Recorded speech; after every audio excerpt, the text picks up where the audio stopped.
सबको एक स्ट्रेस होता है कि बच्चा दूध बहुत निकाल रहा है, दूध बहुत पलट रहा है। तो दूध निकालने से हमारा मतलब क्या है कि जो दूध बच्चे ने पिया, कई बार वो एज इट इज़ दूध वापस आ जाता है, कई बार वो फटा फटा दही की तरह का एक दूध, कडल्ड मिल्क जिसे कहते हैं, वो चीज़ बच्चा वापस निकालता है। 90% पेरेंट्स या मदर्स या आपको यही बोलेंगे कि जो पिलाया था एज इट इज़ निकाल दिया। जितना उसको रिक्वायर्ड है बॉडी को, वो डेफिनेटली उतना टमी में रहेगा और आगे भी जाएगा। बहुत बार अगर हम बर्प नहीं कराते हैं बच्चे को, उसकी वजह से भी बहुत मतलब सीधा नहीं रखोगे बच्चे को, उसकी वजह से भी दूध वापस को आता है और निकलता है। सेहतनामा में आप सभी का स्वागत। न्यूबॉर्न केयर पर आज एक बार फिर बात करेंगे।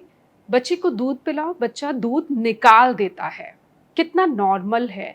डॉक्टर सौरभ कपूर से जानते हैं, चाइल्ड स्पेशलिस्ट हैं, वो बताएंगे विस्तार से। बहुत बहुत स्वागत सर। छोटे बच्चे जो ब्रेस्ट फीड कर रहे हैं या उससे थोड़े से बच्चे कई बार दूध पीते हैं और तो दूध हर बार पीते हर बार निकाल देते हैं, या कई बार ये कम भी होता है, फ्रीक्वेंसी कम होती है। तो इससे सबसे पहले बताइए होता क्यों है? तो आई थिंक आज जिसके बारे में हम बात कर रहे हैं ना, इस वीडियो को आई थिंक बहुत सारे लाइक्स और मे बी शेयर्स मिलने वाले हैं, बिकॉज ये बहुत ही कॉमन टॉपिक है और इतनी कॉमन प्रॉब्लम है। और I think her parent, her mother, her grand mother, सबका ये एक स्ट्रेस का सवाल है और सबको एक स्ट्रेस होता है कि बच्चा दूध बहुत निकाल रहा है, दूध बहुत पलट रहा है। अगर हम एक दिन में 20 या 30 न्यूबॉर्न्स देखते हैं तो उसमें से आई थिंक ऑलमोस्ट 80-90% जो बेबीज़ होते हैं उनकी मदर्स का ये क्वेश्चन डेफिनेटली होता है कि बेबी बहुत दूध निकालता है। तो आई थिंक उसको आपका भी इस चीज़ में थैंक यू करना चाहिए कि आपने उसको टॉपिक को हाईलाइट किया। तो आई थिंक दूध निकालना, अगर हम बेसिक उसकी एनाटमी समझेंगे या बनावट समझेंगे तो हम ये चीज़ समझ जाएंगे कि दूध निकालना काफ़ी हद तक बेबीज़ में नॉर्मल होता है। तो दूध निकालने से हमारा मतलब क्या है कि जो दूध बच्चे ने पिया, कई बार वो एज इट इज़ दूध वापस आ जाता है जैसे उसी फॉर्म में, कई बार वो फटा दही की तरह का एक दूध, कडल्ड मिल्क जिसे कहते हैं, वो चीज़ बच्चा वापस निकालता है। तो ये होता क्यों है? अगर हम देखें तो ये बनावट में फ़र्क है। जो न्यूबॉर्न बेबीज़ की फूड पाइप है, यानी कि जो ईसोफेगस है, वो रिलेटिवली स्ट्रेट होती है, बिल्कुल सीधी होती है।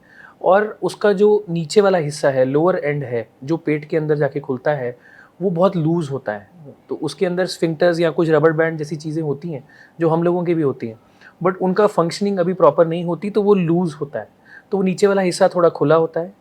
जो पेट की शेप है ओवरऑल, वो बहुत ज़्यादा गोलाई में नहीं होती, वो शेप बिल्कुल स्ट्रेट होती है कि जो दूध आपने पिलाया वो as it is straight pipe की तरह पेट में आया और वहाँ से आगे निकल गया। तो ये चीज़ हमें समझ में आती है कि एक वो जो ईसोफेगस है, फूड पाइप है, वो किसी एंगल पे नहीं ओपन हो रही जैसे बड़ों में, बच्चों में बिल्कुल स्ट्रेट ओपन हो रही है। और जो हम पेट है बच्चों का अगर हम बात करें तो वो बिल्कुल बहुत बड़ा हुआ नहीं है, उसमें एक फंडस नाम का पार्ट है, वो बहुत बड़ा नहीं होता, वो छोटा होता है और बिल्कुल स्ट्रेट, बिल्कुल नीचे होता है फूड पाइप के। तो ये मेजर कारण है जिसकी वजह से जो दूध हम पिला रहे हैं वो सीधा फूड पाइप की वो जो ओपनिंग है उसके सामने पड़ा रहता है।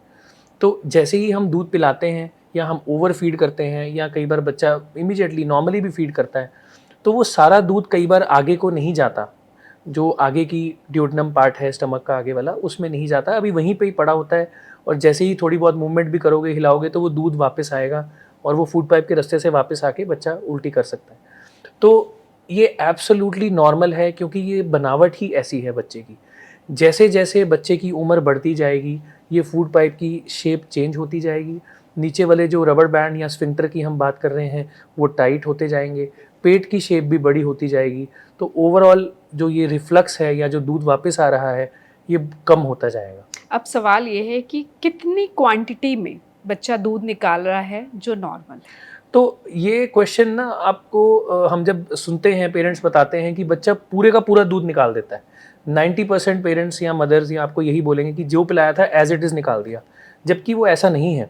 जितना उसको रिक्वायर्ड है बॉडी को, वो डेफिनेटली उतना टमी में रहेगा और आगे भी जाएगा। कुछ गैस्ट्रिक जूसेस जो हमारे पेट के अंदर ऑलरेडी कुछ सिक्रीशंस या जूसेस प्रोड्यूस होते हैं, तो दूध क्या होता है जो आपने पिलाया वो उन जूसेस के साथ मिक्स होके बाहर निकलता है। तो वो हमें लगता है कि पूरी की पूरी क्वांटिटी बाहर आ गई, लेकिन एक्चुअली में ऐसा नहीं होता, पूरी क्वांटिटी नहीं निकलती। थोड़ा बहुत दूध निकलता है, कुछ आगे दूध चला जाता है, जितना आगे चला जाता है वो बच्चा आगे जाके उसको पचा लेता है। बहुत बार अगर हम बर्प नहीं कराते हैं बच्चे को, उसकी वजह से भी बहुत मतलब सीधा नहीं रखोगे बच्चे को, उसकी वजह से भी दूध वापस को आता है और निकलता है। बच्चे को अगर डकार सही तरीके से नहीं दिलाया तो भी बच्चा दूध बाहर निकलेगा। और एक और कंसर्न जो इम्पोर्टेंट है, बहुत लोग ये डरते हैं कि कई लोग इस चीज़ को तो एक्सेप्ट कर लेते हैं कि दूध की उल्टी करी, पर वो दूध जब नाक से निकलता है वही दूध नाक से भी निकल सकता है।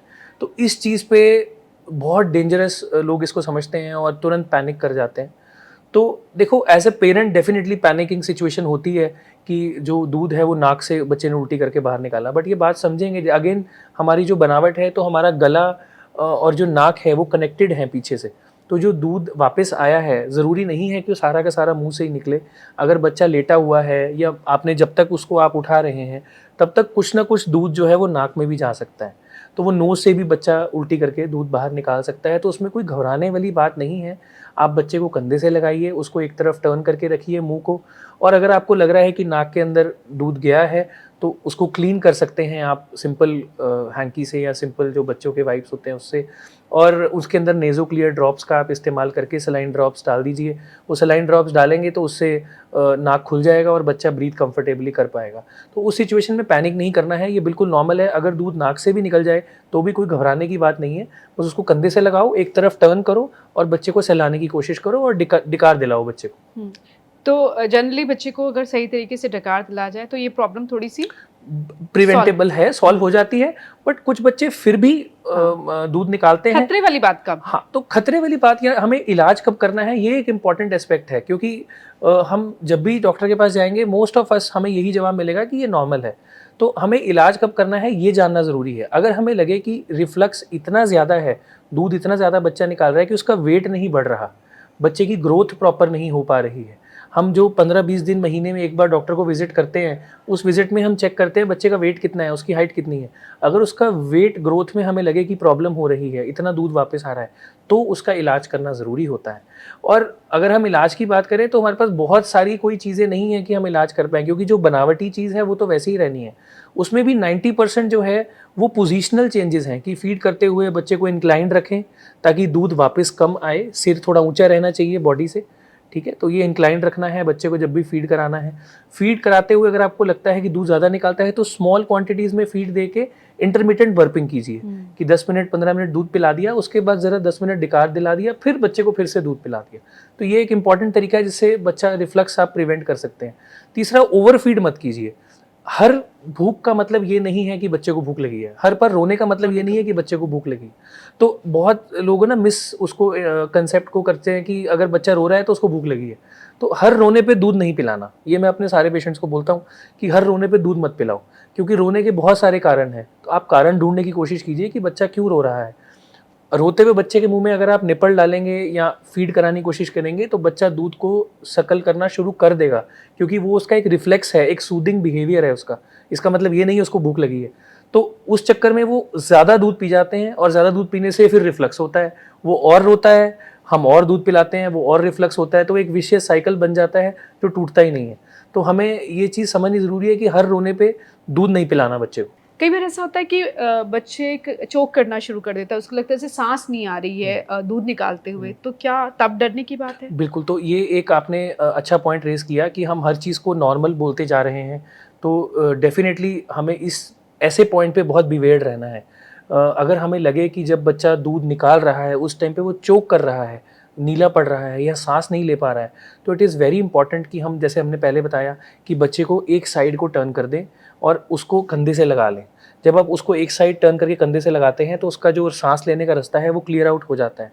अगर आपको आगे आगे कोई चीज़ सिक्रीशंस दिख रही हैं, you can even clean it और wipe it with a handkerchief, but वो आपको क्लीन करना पड़ेगा और बच्चे को कंधे से लगाना है इमीडिएटली साइड को। और फिर भी अगर आपको लगे कि बच्चा अनरिस्पॉन्सिव हो रहा है या बच्चा नहीं रिस्पॉन्ड कर रहा है, सांस लेने में दिक्कत है, तो नियरेस्ट हॉस्पिटल में तुरंत आपको पहुंचना चाहिए। क्योंकि कई बार जो ये नॉर्मल चीज़ें हैं ये ब्रीदिंग ट्यूब के अंदर भी चली जाती हैं, सांस वाले रस्तों के अंदर भी दूध चला जाता है, बच्चा जिसको कहते हैं एस्पिरेट कर गया। तो बहुत बार बच्चे जब दूध निकालते हैं उसी दूध को एस्पिरेट कर जाते हैं, तो एस्पिरेशन से सांस वाली नाली के अंदर ब्लॉकेज हो जाती है और बच्चे का सांस बंद हो सकता है तुरंत। तो although it is a normal phenomena जिससे कि बारे में हमें ज़्यादा परेशान होने की ज़रूरत नहीं है, बट अगर हम कुछ बेसिक प्रिकॉशंस लेके रखें तो हम इसको अवॉइड कर सकते हैं। जैसे हमने पहले बताया कि उसका हेड एंड अप रखना है, बर्प कराना है, डिकार प्रॉपरली करना है, ओवर फीड नहीं करना है, हर बार रोने पे दूध नहीं पिलाना है, और ध्यान ये रखना है कि बच्चा ग्रोथ जो है वो प्रॉपर करता रहे, ग्रोथ फॉल्टरिंग ना हो। एट द सेम टाइम अगर वो चीज़ उसको इतना डिस्टर्ब कर रही है कि उसकी ग्रोथ हैम्पर हो रही है, बच्चे को चोकिंग सेंसेशन जैसी हो रही है, तो फिर इसका इलाज करना भी ज़रूरी है। उसको टाइमली अपने डॉक्टर को दिखाएं और उसके लिए जो नेसेसरी मेडिकेशंस हैं वो आपको डेफिनेटली बताई जाएंगी।